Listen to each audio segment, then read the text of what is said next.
Okay, class, so you have finished your animatic, and once you've finished your animatic, you'll want to go ahead and do a quick rough pass, or maybe not so quick, rough pass of your animation.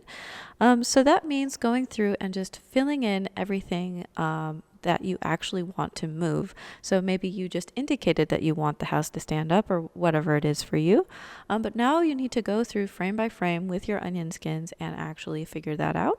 Or if you want to use symbols to move something, classic tweens to move something, that is also fine. Remember that although drawing and animation are closely linked practices, they are not the same thing.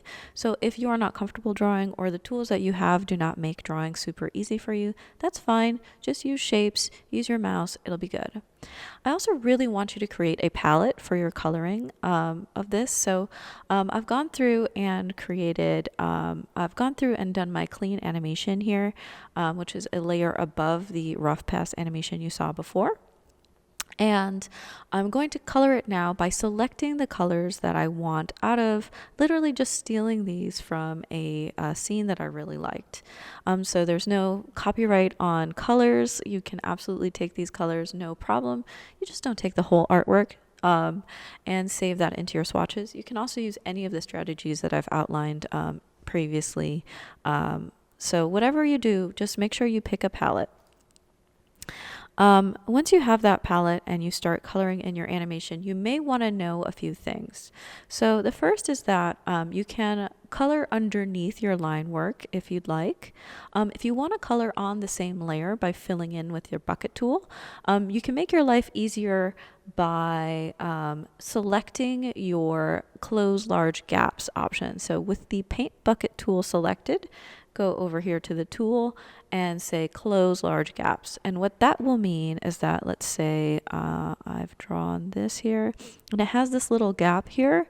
If I'm not closing gaps, I will not be able to fill this in with the bucket tool, but sometimes it needs to be just ever so slightly smaller than that. If you do have a little bit of distance, it's okay. The program can deal with it. So that's a nice little tip there.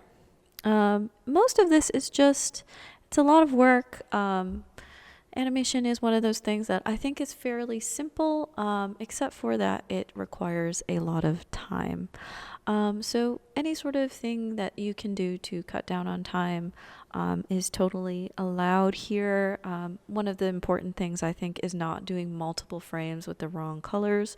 So in every scene, selecting the frame, the kind of the emblematic frame of that and coloring it and making sure you like that. So I did not do that in the later half of this. I can scroll there. So here I decided to change the color of the house after I had already done several frames. So this is the kind of thing that cost me some time, and I am hoping you can hear my words and not follow my example. Do as I say, not as I do, and actually color one frame in and make sure you like it. So once you're done with all of this, you'll want to make sure that you're happy with everything. You don't have any like hanging frames, anything that's not colored in, anything that's incomplete. This is the kind of thing that can sort of drive you nuts later on. So go through, polish it off. And if you end up wanting to change sort of some global things, like maybe you want the whole thing to be lower saturation or something like that, don't try to change that in Animate. Bring it over to Premiere and use an adjustment layer like we learned in Project 2. So go ahead and export this and turn it in. And I can't wait to see what all everyone made. So goodbye.